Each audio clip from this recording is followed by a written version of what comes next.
Hello students, welcome to the Pinnacle online platform. My name is Rohit Marwa, your English educator. As you know that we have launched the second edition of SSC GD Constable 2024 book, in which you get 6,000 plus TCS MCQ. Okay, you can buy this book from the market, students.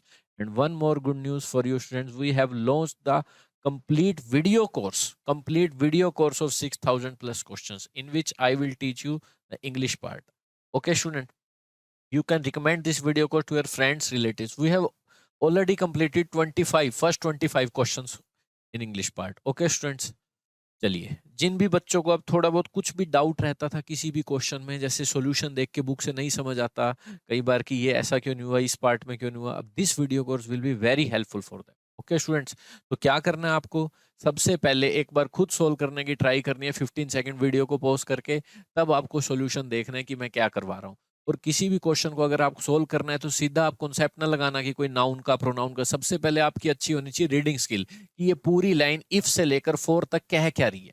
ठीक है, अपने mother tongue में समझो कि क्या क्या रही है, तब कोई इसमें क्या कहते हैं लगाओ कॉन्सेप्ट नाउन प्रोनाउन. चलिए, इफ द चार्ज, ये जो चार्ज लगाया गया डेट ही कंस्पायर्ड, कंस्पायर्ड का मतलब होता है कोई भी प्लान बनाना, रेज का मतलब बिल्डिंग को तोड़ फोड़ देना, उसका जो चार्ज उस पर लगाया गया ही कंस्पायर्ड. इफ द चार्ज, जो कि चार्ज है डेट, यहाँ पे क्या हो गया, यहाँ पे आपका कंजंक्शन प्लस प्रोनाउन का काम कर रहा है. ठीक है, इफ द चार्ज की जो है वर्ब कहाँ है, वो ये है इज वैलिड. ये हो गया आपका सबऑर्डिनेट क्लोज. ये दो क्लोज है. If there are two clause students, one is principal clause, one is subordinate या coordinate clause according to conjunction. जैसे अगर मैं एक सेंटेंस लिखूं, the boy who is my brother, अब यहाँ हु कंजंक्शन है, इज इंटेलिजेंट. ठीक है स्टूडेंट, क्या लिखा हुआ है, इज इंटेलिजेंट. तो आपको सबसे पहले इसमें देखना है, ये जो बॉय वाली लाइन है इसका मेन क्लोज कहाँ है, ये रहा, द बॉय इज इंटेलिजेंट. अब इसमें एंटर थोड़ा करोगे, ये हु, ये कंजंक्शन वाला क्लोज है. जब भी दो क्लोज हो, एक तो कंजंक्शन से जुड़ा रहता है और एक मेन होता है, तो कई बार मेन ऐसे जंप करके मिलता है आपको. ऐसे इफ द चार्ज, ये तो डेट नई लाइन शुरू होगी कंजंक्शन वाली, चार्ज का ये है, चार्ज इज वैलिड. ठीक है, कह रहे हैं जो चार्ज है जो उसने कंस्पायर किया बिल्डिंग को तोड़ फोड़ उड़ाने का, वैलिड है. There is a great deal to answer for, तो उसको बहुत ज्यादा मतलब इसका आंसर करना पड़ेगा, क्यों किया ऐसा बताना पड़ेगा. Is great deal. ठीक है, ये जो बेटा ग्रेट डील होता है ना, ग्रेट डील, जैसे आई लाइक यू मच या वेरी मच, ये मच यहाँ पे वर्ब को क्वालिफाई करेगा, एडवर्ब है. ऐसे ये एडवर्ब होता है बेटा, जो ये आंसर नाम की जो एडवांस वर्ब है इसको क्वालिफाई कर रहा है, पर ग्रेट डील नहीं होता. इसे आपको लिखना आना चाहिए. एक ग्रेट डील होता है, एक ग्रेट डील, इसका मतलब होता है बहुत ज्यादा, मतलब उसको आंसर करना पड़ेगा, जो उस पर चार्ज लगाए हुए हैं तो उसे बताना पड़ेगा. ठीक है, तो there is a great deal to answer for, जो उस पर चार्ज लगाया गया है कि उसने साजिश रची है इस बिल्डिंग को उड़ाने की, तो उसे मतलब आंसर तो इसका ढूंढना ही पड़ेगा हमें. ग्रेट डील बहुत ज्यादा आंसर, तो यहाँ एक ग्रेट डील होता है. जैसे आपको एक वर्ड सीखना पड़ेगा, अ लोट ऑफ, ए लगता है तो लगते हैं लोट, अगर ए नहीं लगाना तो लिखते हैं हम लोट्स ऑफ. ये एग्जैक्ट वर्ड्स होते हैं, इन्हें सीखना पड़ता है. तो एक ग्रेट डील होता है, सिर्फ ग्रेट डील नहीं लिखते, ए के साथ लिखते हैं. तो एरर जो कहेंगे किस पार्ट में गलत है, इस पार्ट में. नेक्स्ट देखिए, it will take 5 minutes to preparing a cup of tea. पहले स्टूडेंट मैं थोड़ा बहुत आपको एक बार टेंस का बेसिक क्लियर कर देता हूँ. ठीक है, किसके बेसिक, टेंस के. फिर आपको मैं थोड़ा बहुत एडवांस वर्ब का बेसिक क्लियर करने वाला हूँ. थोड़ा सा टेंस का कर लेते हैं, फिर एडवांस वर्ब का. हाँ फटाफट देखो क्या है. अगर टेंस कितने हैं, there are 12 tenses in English grammar. Student कितने हैं, और एक एक टेंस में आपको क्या सीखना है कि अगर कोई हिंट दिया होता है टाइम का, जैसे डेली लिख दिया तो प्रेजेंट इंडेफिनिट टेंस लगाएंगे, येस्टरडे लिख दिया तो पास्ट इंडेफिनिट टेंस लगाएंगे. If there is no hint, all 12 tenses are correct. जैसे आई प्ले क्रिकेट भी एक फॉर्मूला है ग्रामर में, ये भी सही है. आई प्लेड क्रिकेट भी एक ग्रामर में फॉर्मूला है, ये भी सही है. तो ये दोनों ही सही हो जाते हैं अगर कोई हिंट नहीं है. तो एग्जामिनर अगर विल लगा के भी बना रहा है तो उसे सही मान लो, क्योंकि हिंट नहीं है. अगला जो है फ्यूचर में बात करना चाह रहे हैं तो उसकी मान लो चुपचाप. तो कह रहे हैं 5 मिनट्स लगेंगे to preparing a cup of tea. यहां गलत हो गया. अब आपको यहां एडवांस वर्ब सीखनी पड़ेगी. स्टूडेंट्स, एक क्लोज में एक ही सब्जेक्ट और एक वर्ब आ सकती है.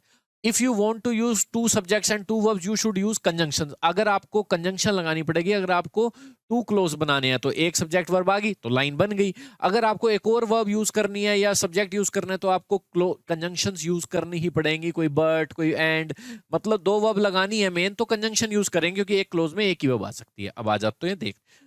बट स्टूडेंट्स अगर आप चाहते हो कि सिंगल क्लोज में काम खत्म हो जाए और वर्ब एक ही आए और दूसरी जो वर्ब आपके मुंह से निकल रही है उसे एडवांस वर्ब बना के लिख दो, क्योंकि एडवांस वर्ब आ सकती है, मेन वर्ब सेंटेंस में एक ही आ सकती है। देखो, मैं चाहता हूं खेलना, खेलना एक वर्ब ऑलरेडी आ चुकी है, अब एक वर्ब और निकल के आपके मुंह से, स्टूडेंट क्या, खेलना।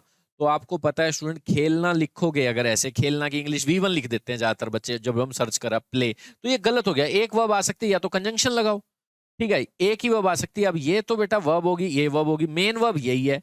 तो ये जो वर्ब है ना, ये एडवांस वर्ब बना लो, इसे नाउन में कन्वर्ट कर दो। तो एडवांस वर्ब की एक ताकत होती है, वो अपने आप को नाउन बना सकती है। उसको अगर वर्ब में कुछ छेड़छाड़ की जाए तो वो नाउन में कन्वर्ट हो जाती है, ठीक है। और नाउन अभी सेंटेंस में आ ही सकते हैं, क्योंकि सब्जेक्ट और वर्ब आया, ऑब्जेक्ट तो रह रहा है ना, तो इसे नाउन में कन्वर्ट कर लो। तो किसी भी V1 के आगे अगर टू लगा दिया जाए तो वो एक नाउन बनकर बैठ जाती है। आई वॉन्ट वट, तो ये नाउन बनकर बैठ गई, ठीक है। तो नाउन की पोजीशन पर तो ये आ सकती है, एडवांस वर्ब बन गई, ये आ सकती है। तो कुछ एडवांस वर्ब होती है V1, कुछ होती है जेरेंड, कुछ पार्टिसिपल्स होते हैं, लास्ट वीडियो में मैंने बताया था, ठीक है स्टूडेंट।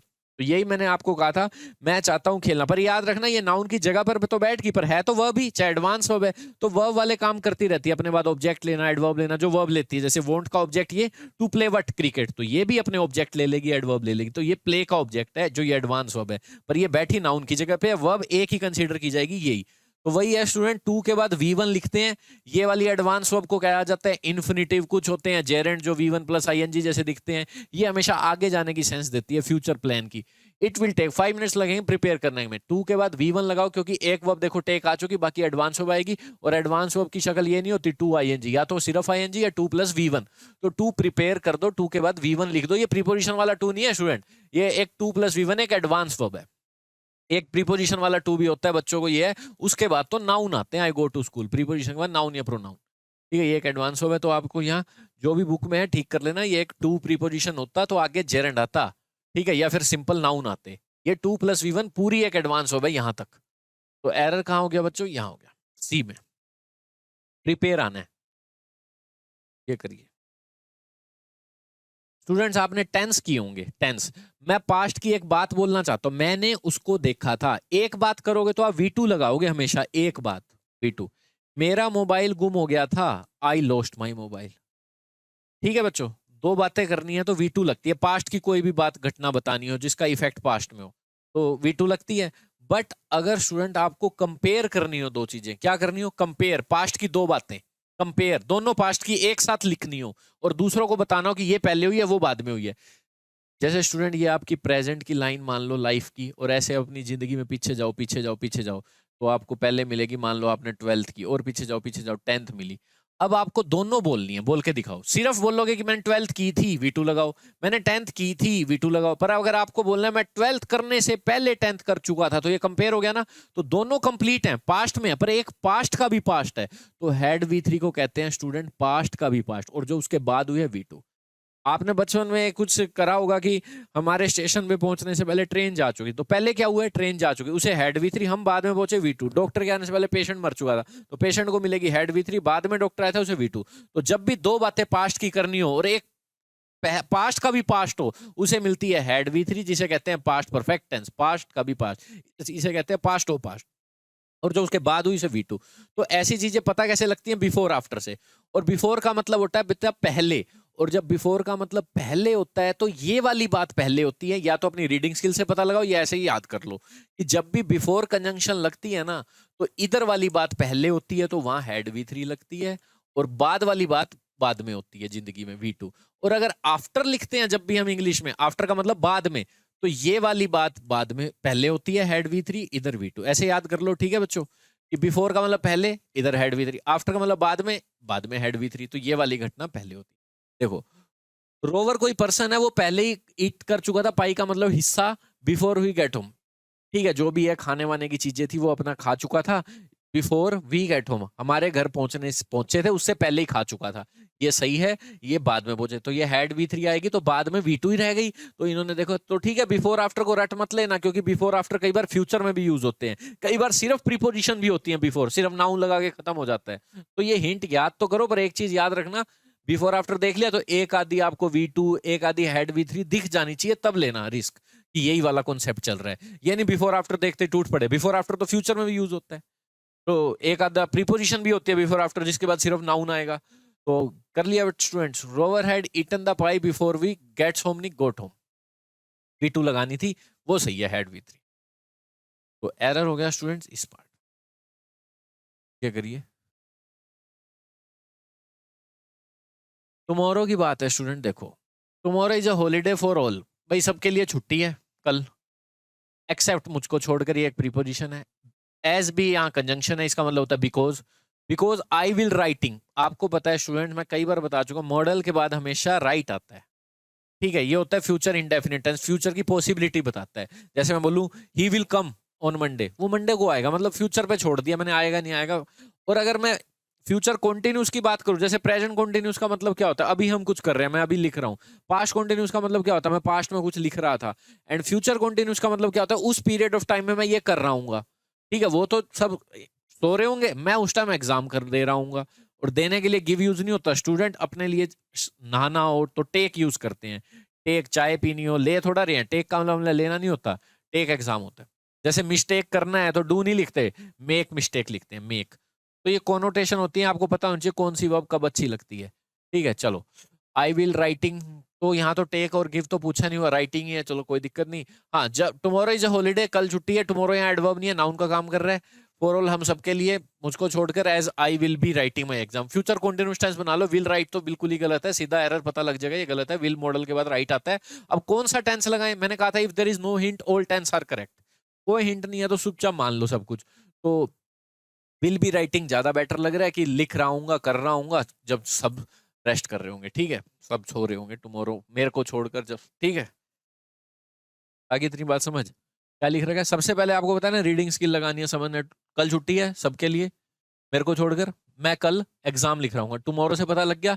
दूंगा तो विल राइट लिख लो, कल एग्जाम दूंगा, ऐसे भी सही है। पर कर रहा हूँ ये भी सही है, विल बी राइटिंग, जो मर्जी। फ्यूचर में कॉन्टिन्यूस दिखाना है वो बोल लो, या फ्यूचर पॉसिबिलिटी बतानी है वो भी बोल सकते हो।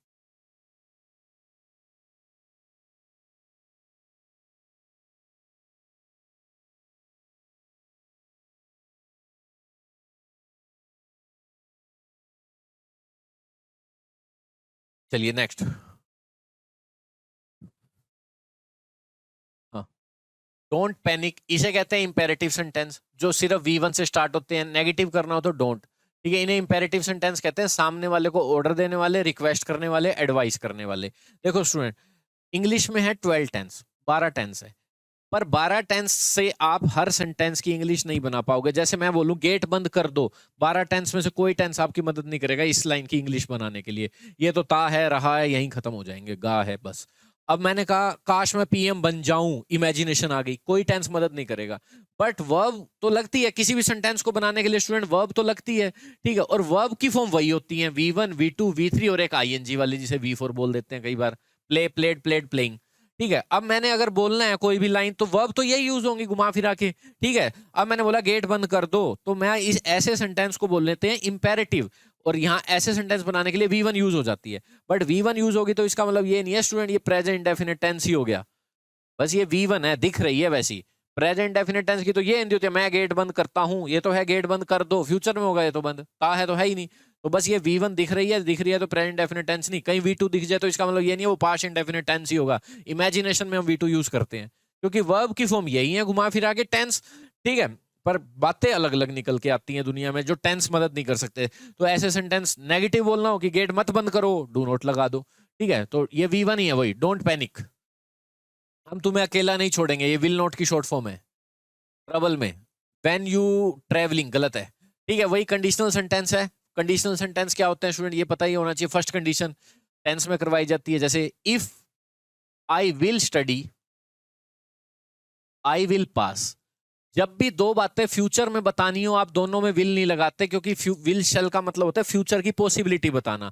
तो दो बातें जब डिपेंड करती हैं तो फ्यूचर में नहीं भाग सकती, एक को प्रेजेंट में रोकना पड़ता है। किसको? कंजंक्शन वाले क्लोज को। चाहे यहाँ if I, when I, as soon as I, if I study, main clause will में रहेगा। मेन क्लोज कौन सा होता है? जिसके साथ कंजंक्शन नहीं लगी होती।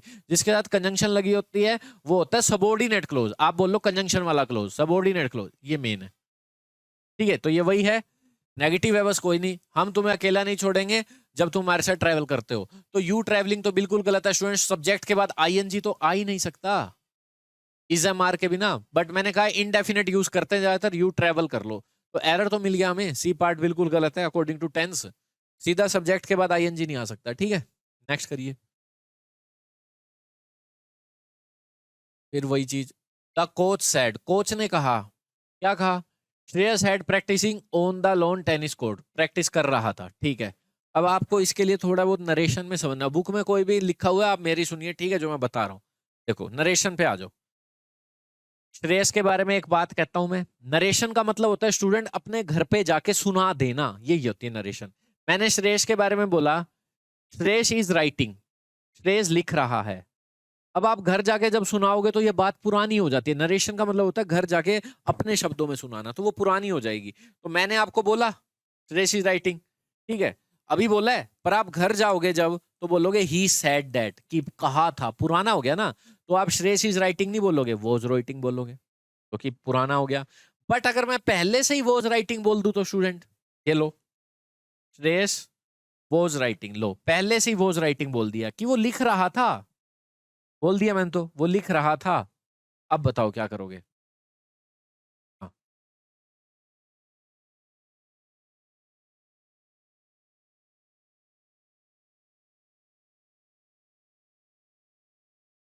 अब आप घर जाओगे जब, तो ये बात और पुरानी हो जाएगी। ठीक है, जैसे ही मैंने बोला श्रेयस लिख रहा था, अब जाके घर सुनाना तो और पुरानी हो गई। ठीक है, क्योंकि ये तो सिर्फ मैंने बोला था लिख रहा है तो पुरानी हुई। अब मैंने बोला लिख रहा था, मेरे लिए तो पुरानी थी, पर तुम गए तुम्हारे लिए और पुरानी होगी। और पुरानी के लिए लिखते हैं पास्ट परफेक्ट कॉन्टिन्यूस। तो बस कॉन्टिन्यूस में दिखाने के लिए, जैसे पास्ट परफेक्ट नहीं होता पास्ट का पास्ट, ऐसे कॉन्टिन्यूस में पास्ट परफेक्ट कॉन्टिन्यूस, पास्ट का पास्ट। तो यहाँ हैड बीन राइटिंग बोलोगे घर जाके। तो ये वही चीज है, पास्ट है, हैड प्रैक्टिसिंग कुछ होता नहीं, या तो हैड बीन प्रैक्टिसाइजिंग कर लो, ज्यादा बेटर रहेगा। हैड बीन प्रैक्टिसिंग कर लो स्टूडेंट्स, ओके। क्योंकि यूं समझ लो वॉज प्रैक्टिसिंग आपको दिया हुआ था डायरेक्ट नरेशन में, आपने सोल्व करके हैड बीन कर दिया, वॉज आईएनजी दिया हुआ था। पर अगर आप कहोगे हमें कैसे पता लगेगा, हाँ पता नहीं लग सकता, तो यूं समझ लो इज प्रैक्टिसिंग दिया था तो वाज प्रैक्टिसिंग हो जाएगा। बट ये तो बिल्कुल गलत फॉर्मूला है ना स्टूडेंट, हैड प्रैक्टिसिंग, हैड के बाद तो ऐसा कोई फॉर्मूला ही नहीं है। हैड के बाद तो थर्ड फॉर्म आती है, तो एरर लाइन दिस पार्ट। वही कंडीशनल सेंटेंस आ गया स्टूडेंट जो अभी करवाया था, इफ के साथ प्रेजेंट इंडेफिनिट क्लोज लगाते हैं, प्रेजेंट डेफिनेट। और मेन क्लोज जो होता है, मेन वो होता है जिसके साथ कंजंक्शन नहीं लगी होती, उसमें फ्यूचर आ सकता है। तो वही है, he will give you good advice, दे देगा वो गुड एडवाइस तुम्हें, if you will ask him. ये हटा दो, प्रेजेंट डेफिनेट टेंस बन गया। ठीक है स्टूडेंट्स,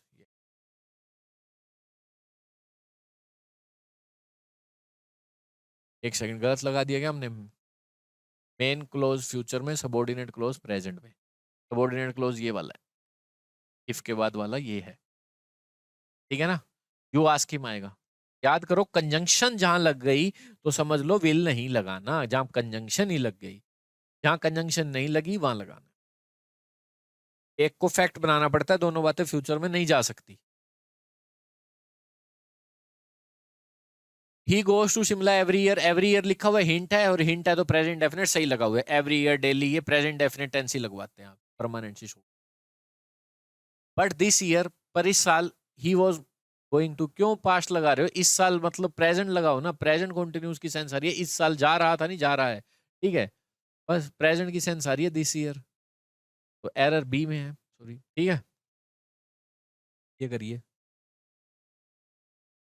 हाँ, एक चीज और बता दूं टेंस के बारे में, if main close is in past, जैसे नरेशन में करते हो सेड दैट, तो सबऑर्डिनेट क्लोज जो कंजंक्शन वाला क्लोज है वो भी पास्ट में हो जाएगा। बस, हर बुक स्टोर फ्लरिश्ड, उसका बुक स्टोर है बहुत ग्रोथ की थी, बिकॉज, अब ये भी पास्ट आएगा यार जब मेन क्लोज पास्ट में है तो। She picked. ठीक है, बस इतना सा एरर था।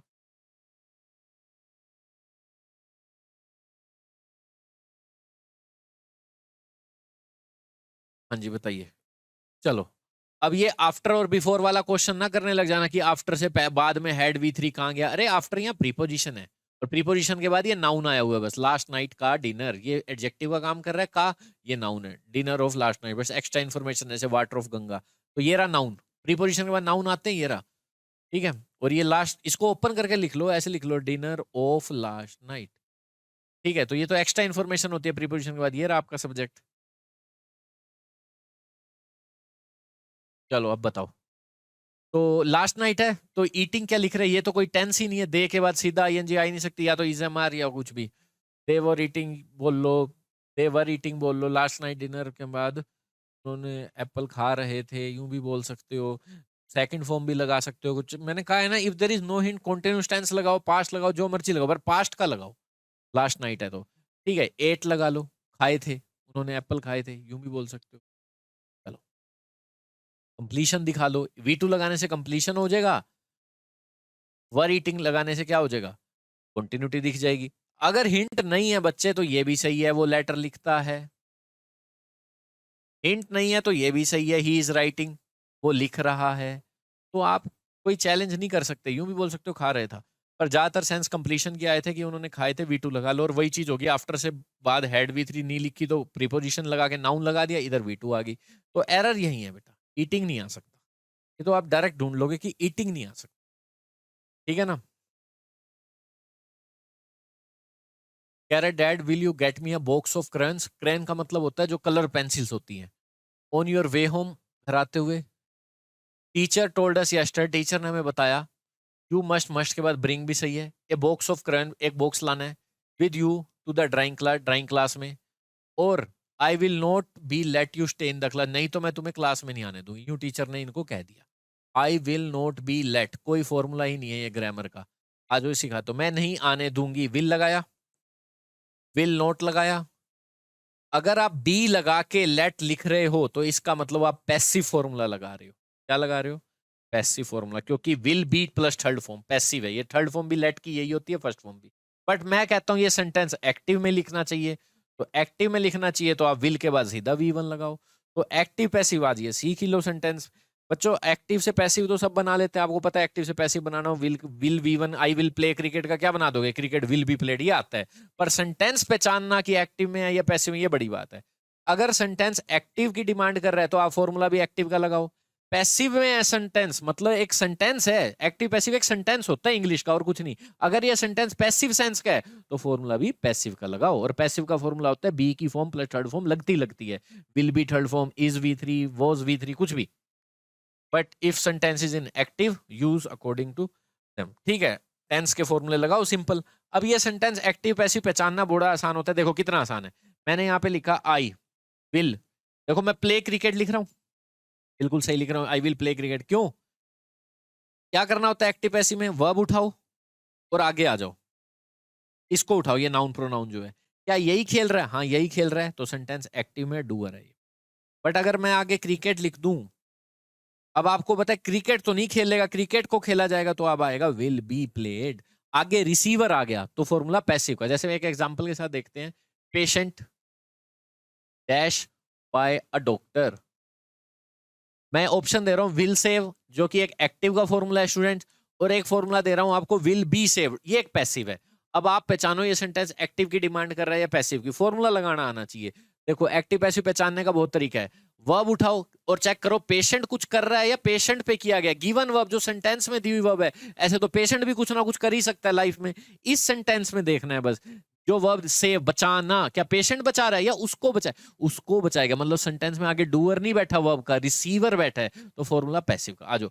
तो वो नहीं आने देगी क्लास, आई कौन है, टीचर के लिए है, वो नहीं आने देगी। रीडिंग स्किल लगाओ, ये आई टीचर है, नहीं आने देगी, तो एक्टिव है, तो विल नॉट लेट। लेट का मतलब आने देना, अलाउ होता है इसका मतलब अलाउ।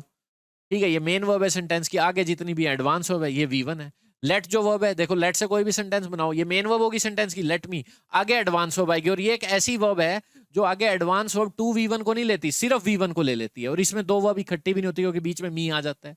पर आई वॉन्ट के बाद तो सीधा नहीं V1 लिख सकते, ऐसा लगेगा दो वर्ब आ गई तो टू लगाना पड़ता है। ठीक है, तो यहाँ बीच में मी जरूर है, लेट मी गो, लेट हिम स्टे। ठीक है, यही है। चलो, तो एरर मिल गया हमें। इस पार्ट में विल नॉट बी लेट ऐसा लग रहा था पैसिव फॉर्मूला है, बट यहाँ रिक्वायरमेंट एक्टिव की थी क्योंकि टीचर ही है जो नहीं आने देगी। आई विल नॉट लेट, सी में।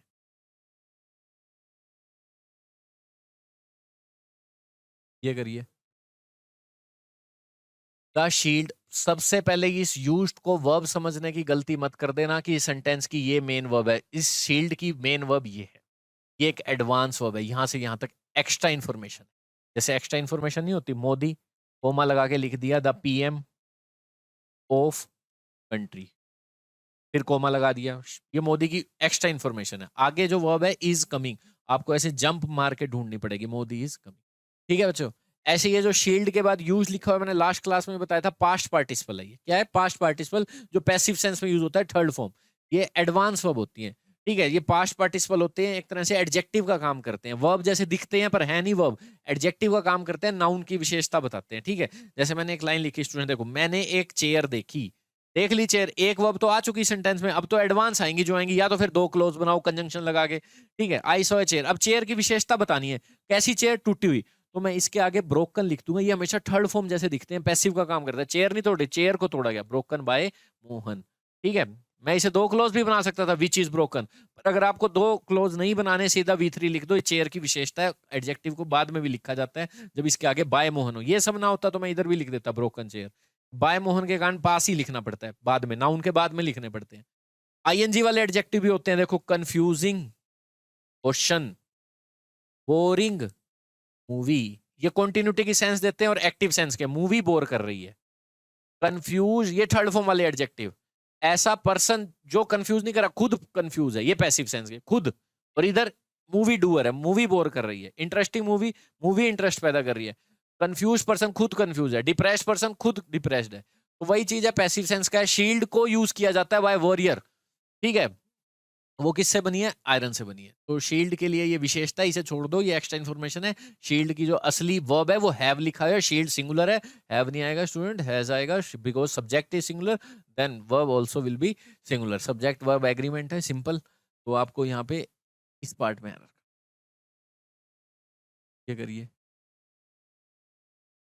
शी के बाद देखना स्टूडेंट क्या लिख रखा है, by the time I reach home, बिल्कुल गलत है, करो जल्दी सही। आपको ये फ्यूचर परफेक्ट टेंस की याद दिलाएगा ये फॉर्मूला। ठीक है, जैसे बिफोर आफ्टर वाले क्वेश्चन आपने करे होंगे अक्सर, कि बिफोर से पहले हैड V3 वाला क्लोज आता है क्योंकि वो घटना पहले होती है, अभी करा था हमने, और बाद में V2 वो बाद में होती है। ऐसे ही स्टूडेंट बाय द टाइम वाले क्वेश्चन यूज करो फ्यूचर परफेक्ट के लिए, क्योंकि फ्यूचर परफेक्ट जैसे हैड V3 अकेला यूज नहीं होता कभी, वो अपने साथ V2 को रिलेट करवाता है।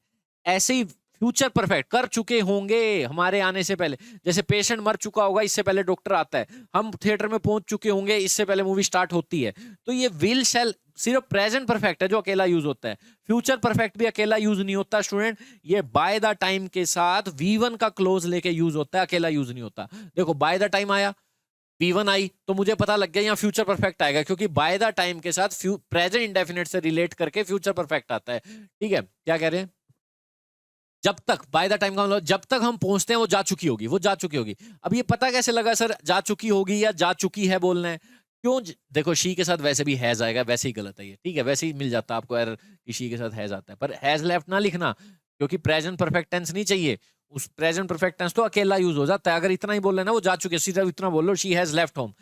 क्यों बोल रहे हो फिर बाय द टाइम? आप रिलेट कर रहे हो बाय द टाइम लगा के कि जब तक हम घर पहुंचते हैं वो जा चुकी होगी, क्योंकि ये जो V1 दिख रही है आपको V1, पर ये फ्यूचर के साथ रिलेट करने के लिए यूज होती है। प्रेजेंट परफेक्ट तो अकेला यूज हो जाता है, I have done my work, खत्म, कर चुका हूं, ये तो पास्ट में हो गया। फिर अगर जब ये हो ही चुका है, जा ही चुकी है, पास्ट में हो ही चुका है, फिर ये क्यों लगा रहे हो? ये रहने ही दो, क्यों फ्यूचर के साथ रिलेट कर रहे हो? मुझे बाय द टाइम से पता लगता है फ्यूचर से रिलेट हो रहा है। जैसे अभी करे थे हमने दो बातें पास्ट की, ये आपकी प्रेजेंट की लाइन है, ऐसे पीछे पीछे जाओ V2 और पीछे जाओ हेड V3। ऐसे अगर आपको फ्यूचर परफेक्ट लगाना है ना स्टूडेंट, तो आपको प्रेजेंट से रिलेट करना पड़ता है। हैव V3 का मतलब क्या होता है? Present perfect. इसका मतलब क्या होता है? काम कंप्लीट हो गया, पास्ट में हो गया। बेशक से प्रेजेंट परफेक्ट है पर हो पास्ट में गया, इफेक्ट प्रेजेंट तक है, तो वो जा ही चुकी है। फिर क्यों बोल रहे हो जब तक हम घर आएंगे? ये V1 लगाते हैं, आएंगे बेशक से निकल रहा है पर लिखते हैं V1 है। ठीक है, क्योंकि दो फ्यूचर यूज नहीं कर सकते हम। तो by the time I reach home का मतलब है जब तक हम घर पहुंचते हैं, फ्यूचर से रिलेट करो, ये हो चुका होगा। तो यहाँ विल हैव आएगा student, will have future perfect लगाओ। और वैसे भी एरर मिल जाता है, शी के साथ हैव नहीं आ सकता, आप फटाफट ए लगा आते। इतना आसान आता है जीडी में क्वेश्चन कि एरर ही मिल जाते हैं फटाफट। ये करो, इसमें कोई एरर होना तो नहीं होना चाहिए। देखो, फॉर द लास्ट 3 years, फिर भी कह रहे हैं तो अब करते हैं, वैसे वो एरर होना नहीं चाहिए student. For the last 3 years Sunita had been running private hostels near this university. पिछले 3 साल से, लास्ट 3 years से चला रही है, ज्यादा सेंस आ रहा है, चला रही थी नहीं, या तो कोई रिलेट करके दो, ठीक है। अब ये वैसे तो नो एरर है, मैंने कहा था if there is no hint all tense are correct, but फिर भी ये कहना चाह रहे हैं कि या तो हिंट दो कि हैड बीन रनिंग का मतलब हो गया चला रही थी, जब मैं उससे मिला था, पास्ट में ऐसे बोल लो कुछ, व्हेन आई मेट हर, तो चला रही थी, चलाते चलाते उसे 3 साल हो गए थे। जैसे अब तक आ जाओगे, आज की डेट तक तो प्रेजेंट परफेक्ट कॉन्टिन्यूस, कि मैं पढ़ रहा हूं 3 घंटे से, पर जब वो आई थी ना मेरे पास, मुझे पढ़ते पढ़ते 3 घंटे हो रहे थे, हो चुके थे, ऐसे भी बोल सकते हो। 3 घंटे से वो चला रही थी, अब नहीं चला रही। अब ऐसा कुछ हिंट तो हो नहीं रहा कि अब नहीं चला रही, तो हमें तो ऐसे कहेंगे कि अभी भी चला रही है। तो प्रेजेंट परफेक्ट कॉन्टिन्यूस को ये ज्यादा प्रेफर कर रहे हैं। फॉर द लास्ट 3 years भी लिख रखा है, इससे भी थोड़ा हिंट मिल रहा है। तो यहाँ हैड बीन रनिंग की जगह बेटर जो है स्टूडेंट, वो हैज बीन रनिंग है। इतना एरर आप कर सकते हो, ठीक है। पर अगर पास्ट परफेक्ट कॉन्टिन्यूस लगाना है तो आपको पास्ट तक ही कंटिन्यू दिखाना पड़ेगा कि जब मैं उससे मिला था वो ऐसे ऐसे चला रही थी, अब नहीं चला रही। पर ऐसा कोई हिंट नहीं है, तो आज तक ले जाओ कंटिन्यू करते करते। और फ्यूचर तक लेकर जाना हो तो फ्यूचर परफेक्ट कॉन्टिन्यूस, ये हम आगे, आज नहीं और आगे चले जाओ, 4 साल बाद ये कर रही होगी, कर रही कंटिन्यू, तो फ्यूचर परफेक्ट कॉन्टिन्यू। ये करिए। The old man think, old man think सोचता है, his younger daughter was मॉकिंग him, मजाक उड़ा रही थी। क्या करें इसे, मेन क्लोज डैड की कमी है, वो ये इग्नोर कर देते हैं। His younger daughter was मॉकिंग him, सोचता है।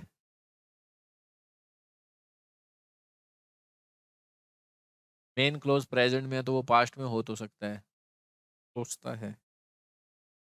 सोचता है कि ज्यादा सेंस नहीं आ रही, तो इसमें सारा पास्ट में देखो। मेन क्लोज अगर प्रेजेंट में होना स्टूडेंट, ये है जैसे मेन क्लोज, ये है कंजंक्शन वाला क्लोज प्रेजेंट में, वो कहता है कि वो पढ़ा रहा है, वो कहता है वो पढ़ा रहा था, वो कहता है वो पढ़ा रहा होगा, तीनों में आ सकता है। मेन क्लोज अगर प्रेजेंट में हो तो वो तीनों में आ सकता है, प्रेजेंट पास्ट फ्यूचर।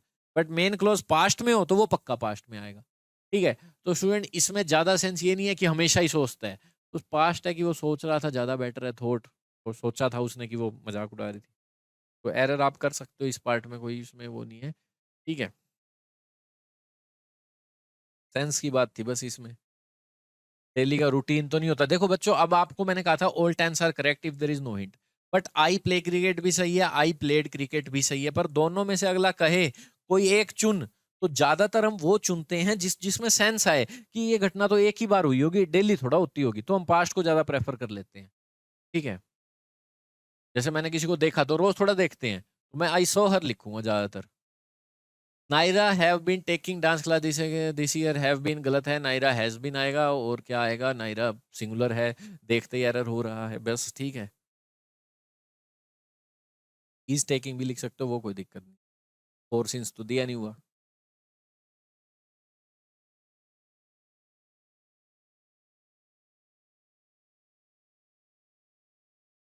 ये वही आ गया स्टूडेंट्स, अभी मैंने आपको बताया था इंपेरेटिव सेंटेंस, सामने वाले को ऑर्डर देने वाले, रिक्वेस्ट करने वाले और एडवाइस देने वाले को सेंटेंस को कहते हैं इंपेरेटिव सेंटेंस। जैसे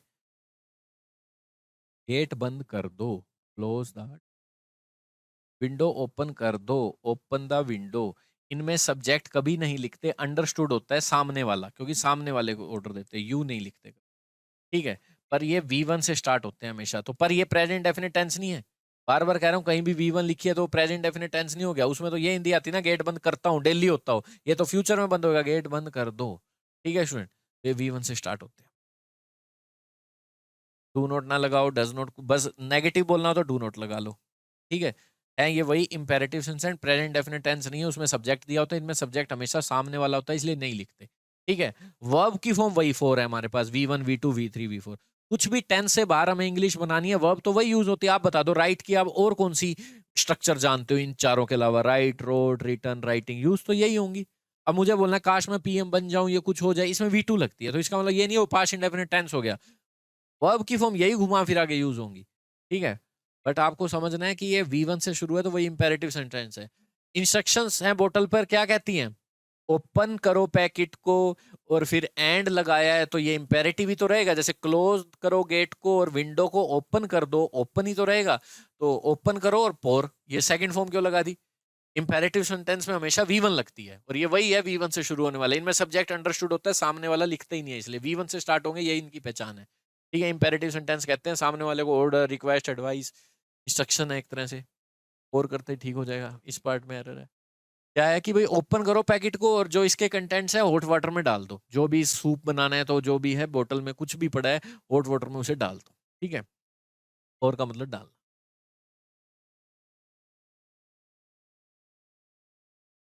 वेरी फ्यू एनिमल, ठीक है स्टूडेंट, वर्ब वेरी फ्यू, ये है आपका डिटर्मिनर जो नाउन के साथ लगे रहते हैं। जैसे मैंने लगा दिया सम, बॉयज।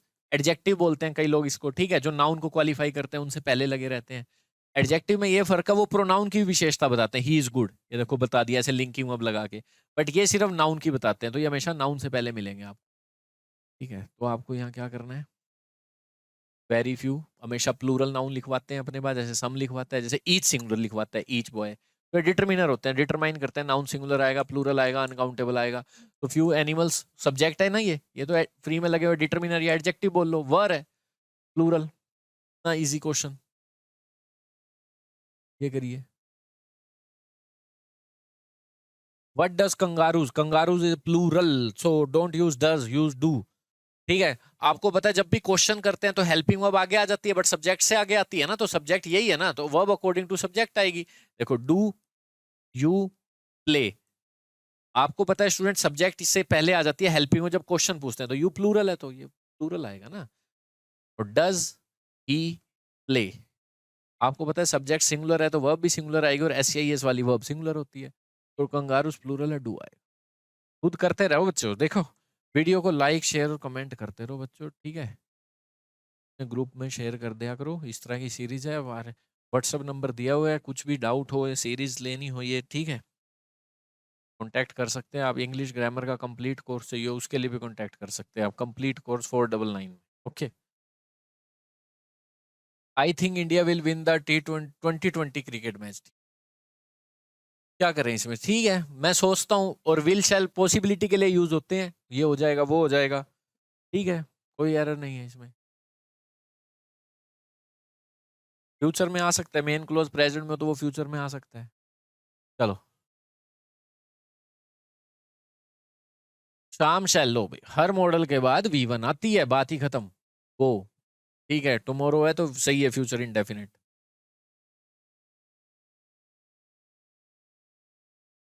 देखते एरर मिल गया। अच्छा, और कुछ सीखना है क्या इसमें? शाम के भाई ऑफिस जाएगा, क्या कहते हैं, टुमारो टू गेट बैक, वापिस ये एडवांस वर्ब है, infinitive, original documents lying with the staff. और यहाँ पे भी ये एडवांस वर्ब है, पार्टिसिपल का काम कर रही है।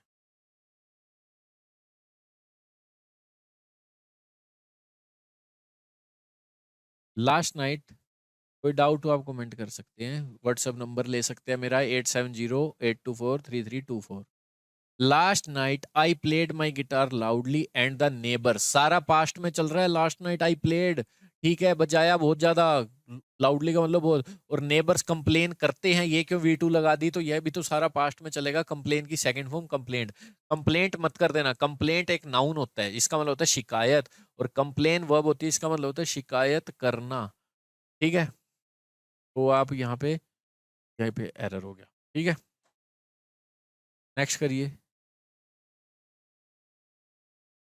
I visit my school once a year, once a year का मतलब है साल में एक बार, तो ये रूटीन हो गया, क्योंकि वंस ए ईयर लो साल खत्म, फिर अगली बार, फिर अगली बार, रूटीन है तो विजिट सही है। I visit my school once a year, ये वही एडवांस वर्ब टू पर्पस के लिए यूज होती है, फ्यूचर टू के बाद V1 अभी बताया था मैंने, ठीक है।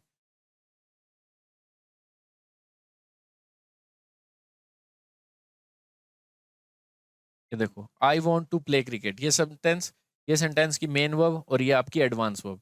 इसमें एक सेंटेंस में एक ही वर्ब आ सकती है, बाकी जितनी आएंगी स्टूडेंट एडवांस वर्ब आएंगी, तो इसको हमेशा 2+V1 में लिखते हैं, ठीक है। मैं चाहता हूं खेलना, हमेशा फ्यूचर की सेंस देती है। आपको पता है एक सेंटेंस में एक ही वर्ब आ सकती है, कितनी बार बता चुका हूं मैं, आई डिसाइड, या मैंने डिसाइड किया जाने का। अब आपको पता है एक वर्ब आ चुकी, बाकी सारी एडवांस आएगी, तो जाना है तो ठीक, आई डिसाइडेड, ठीक, I decided to go, subject आ गया, वर्ब की सेकंड फॉर्म आ गई स्टूडेंट, और आपको पता है वर्ब की सेकंड फॉर्म आ गई है, और वर्ब आ नहीं सकती, पर मुंह से वर्ब निकल रही है, जाना, जाना।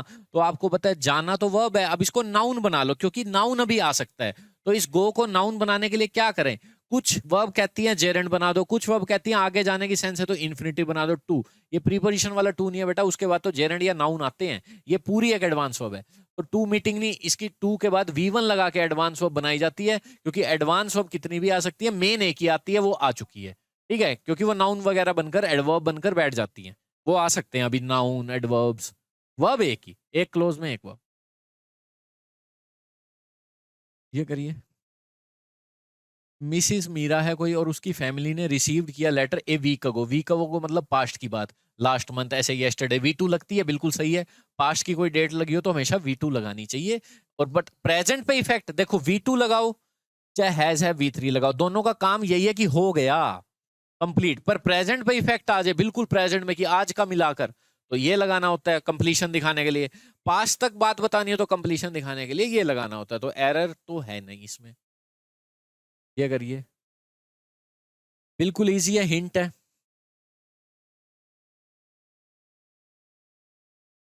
व्हेन आई वॉज यंग, जब मैं यंग था, ठीक है, मैं खेलता हूँ हॉकी, क्या बदतमीजी है, व्हेन आई वॉज यंग, तो यहाँ पे क्लोज दे दिया, डेट नहीं दी, तो पर ये व्हेन आई वॉज यंग भी तो पास्ट की आपको कहानी दे ही रहा है। यूं मान लो मैं यंग था भाई, मान लो 2007 में था यंग, लो तो भाई ये वही है, पास्ट की डेट है, तो प्ले क्यों आएगा, वी टू आएगी।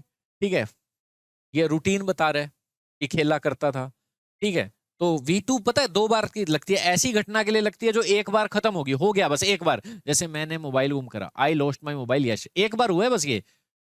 मैंने क्रिकेट खेला था, मेरा मोबाइल गुम हो गया था, एक एक V2 रूटीन बताने के लिए भी लगती है, पास्ट का रूटीन, उसमें ये हिंदी नहीं आएगी हुआ था, एक बार हुआ था, नहीं, मैं खेला करता था, मैं बस से जाया करता था, मैं एक गाना गाया करता था, एक चॉकलेट खाया करता था, ऐसे ही मैं हॉकी खेला करता था, तो करता था भी सेंस आती है V2 लगाने से, बस पता होना चाहिए पास्ट का रूटीन है। और एक बार कोई घटना हो तब भी V2 लगती है, पास्ट की कोई डेट दी हो, तो ये भी ठीक है, पास्ट में है, खेला करता था, प्लेड। जैसे प्रेजेंट का रूटीन बताना हो तो प्रेजेंट इंडेफिनिट में V1 लगाते हैं, पास्ट का रूटीन बताना हो तो V2 लगाते हैं। इससे पता लग रहा है पास्ट है, तो सिंपल है, प्लेड आएगा यहाँ। तो ये थे 50 question students. I hope you have enjoyed the class. Video को लाइक और शेयर कर दीजिएगा, ठीक है। नेक्स्ट क्लास में हम लेके आएंगे इससे आगे question. You can recommend this video को टू योर फ्रेंड्स रिलेटिव्स, और पूरी कंप्लीट ग्रामर अगर आपको 499 में चाहिए तो आप कमेंट कर सकते हैं नीचे। Thank you.